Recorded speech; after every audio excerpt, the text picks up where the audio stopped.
Seberapa penting sih 1000 hari pertama dalam kehidupan seorang anak?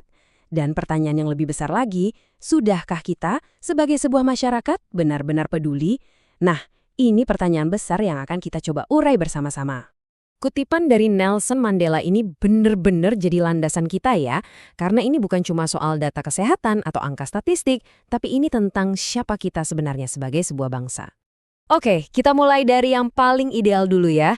Visi positif tentang gimana seharusnya perkembangan anak di usia dini itu terjadi. Sebuah masa di mana cinta dan koneksi jadi bahan bakar utama untuk membangun otak mereka. Jadi apa sih sebenarnya 1000 hari pertama itu? Ini tuh ibaratnya jendela kesempatan emas. Periode dari mulai kehamilan sampai anak ulang tahun kedua.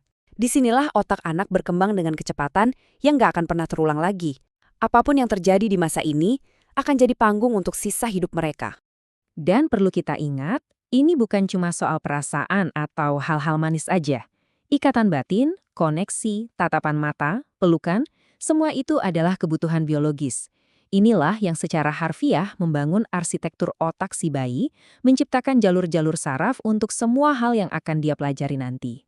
Terus, kalau fondasi ini dibangun dengan benar, hasilnya apa? Nah, seorang anak akan belajar keterampilan yang paling fundamental. Mereka jadi tahu gimana caranya mencintai dan dicintai, gimana cara memahami perasaan orang lain, merasa aman dan nyaman sama diri sendiri, dan yang paling penting, mereka jadi tahu cara untuk belajar. Nah, ini nih poin kuncinya. 1000 hari pertama ini secara langsung mempengaruhi kualitas 32.000 hari berikutnya dalam hidup seseorang. Coba bayangin dampaknya. Sebuah investasi kecil di awal yang hasilnya bisa bertahan seumur hidup. Sampai di sini kedengerannya indah banget ya. Tapi sekarang kita harus siap-siap karena kita akan berbelok tajam dari gambaran ideal masa kecil ke sebuah realitas yang sayangnya jauh lebih keras dan dihadapi oleh begitu banyak keluarga. Karena inilah kenyataan yang nggak bisa kita abaikan. Di balik semua gambaran ideal tadi, ada gajah besar di dalam ruangan. Ada krisis yang sedang terjadi, sesuatu yang seringkali kita enggan untuk bicarakan. Kemiskinan ini bukan cuma soal nggak punya uang loh. Masalahnya jauh lebih dalam. Ada kemiskinan finansial, tentu saja. Tapi ada juga yang namanya kemiskinan pengasuhan, orang tua yang mungkin nggak pernah diajari cara mengasuh yang baik. Dan yang paling menyedihkan, ada kemiskinan semangat dan harapan. Dan kondisi ini memicu efek domino yang tragis banget. Semuanya berawal dari orang tua yang stres, tanpa dukungan, tinggal di rumah yang nggak layak, dan kesulitan menyediakan makanan atau akses kesehatan. Dari situ, muncullah penyakit-penyakit yang sebetulnya bisa dicegah, yang akhirnya jadi masalah jangka panjang, dan dalam kasus terburuk, berujung pada penelantaran dan kekerasan. Ada satu kisah nyata yang menggambarkan ini dengan sangat jelas. Bayangkan seorang ayah baru di rumah menjaga bayinya yang baru beberapa bulan. Ibunya lagi ke supermarket, dan si bayi nangis terus-terusan, gak berhenti. Ayah ini gak tahu harus berbuat apa. Gak ada yang pernah ngajarin dia cara mengatasi stres seperti ini. Keputusasaannya memuncak, dan dalam satu momen singkat, dia mengguncang bayinya. Tangisannya nggak berhenti, jadi dia mengguncangnya lagi. Tiba-tiba, bayi itu berhenti menangis. Badannya jadi pucat, lalu kejang. Di rumah sakit, waktu dokter menjelaskan bahwa bayinya mengalami pendarahan otak, ayah itu hancur. Ini bukan cerita tentang seorang monster, sama sekali bukan. Ini cerita tentang kegagalan sistemik yang nggak mendukung orang tua baru di saat mereka paling rapuh. Tragedi personal seperti ini, dampaknya itu ternyata jauh lebih luas. Oke, sekarang kita geser ya dari dampak perorangan ke konsekuensi ekonomi dan sosial yang harus ditanggung oleh seluruh negara. Coba deh, lihat grafik ini baik-baik. Ini nunjukin masalah yang krusial banget. Kita menghabiskan banyak uang pas proses kelahiran, lalu angkanya langsung anjlok. Pengeluaran baru naik lagi nanti pas orang-orang udah masuk usia senja. Kelihatan kan, ada lubang investasi yang besar banget pas di periode 1000 hari pertama yang paling kritis itu. Nah, ini dia angka yang harusnya bikin kita semua mikir. Para ekonom sudah menghitung setiap $1 yang kita investasikan di anak usia dini bisa menghemat sekitar $17 pengeluaran pemerintah di masa depan.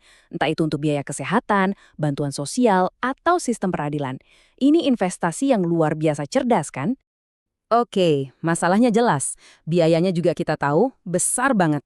Sekarang, yuk kita alihkan fokus kita dari masalah ke solusi yang sebetulnya bisa dijalankan, solusi yang sudah terbukti berhasil di tempat lain.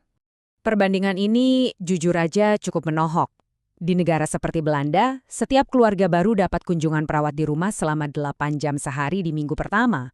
Hasilnya, mereka bisa menutup penjara. Sementara di Selandia Baru, layanan sulit diakses dan kita malah membangun penjara baru. Angka kemiskinan anak udah bicara sendiri. Jalan ke depan itu butuh pendekatan yang total. Kita harus berinvestasi dengan hati pada orang tua dan keluarga. Kita harus memperkuat layanan kesehatan masyarakat. Semua layanan harus kerja bareng, nyambung satu sama lain. Dan kita harus berani menyerang akar masalahnya. Perumahan yang layak, kemiskinan, dan juga masalah kecanduan. Tapi ini bukan cuma tugas pemerintah ya. Ini adalah tantangan untuk kita semua. Bagian terakhir ini adalah sebuah panggilan, sebuah ajakan, agar kita semua bisa jadi bagian dari solusi. Pesan intinya sebenarnya simpel, tapi kuat banget. Mari kita ubah prioritas kita. Setiap rupiah yang kita habiskan untuk membangun penjara adalah rupiah yang tidak kita habiskan untuk membangun keluarga yang kuat. Terus, apa yang bisa kita lakukan? Beneran kita bisa kok. Kita bisa menuntut perubahan kebijakan. Misalnya adanya Kementerian Khusus Anak dengan rencana jangka panjang. Kita bisa menuntut tanggung jawab dari korporasi besar. Yang paling penting, bicaralah dengan wakil rakyat Anda. Buat mereka sadar kalau isu ini penting buat Anda. Dan coba lihat di sekitar Anda. Pasti ada inisiatif komunitas lokal yang bisa Anda dukung. Kita tutup dengan peribahasa Maori yang indah sekali. Mate huru-huru karere manu. Artinya, jika engkau memberi seekor burung bulu, ia akan terbang. Itulah inti dari 1000 hari pertama. Tugas kita adalah memberikan setiap anak bulu yang mereka butuhkan untuk bisa terbang tinggi. Pertanyaannya adalah, maukah kita melakukannya?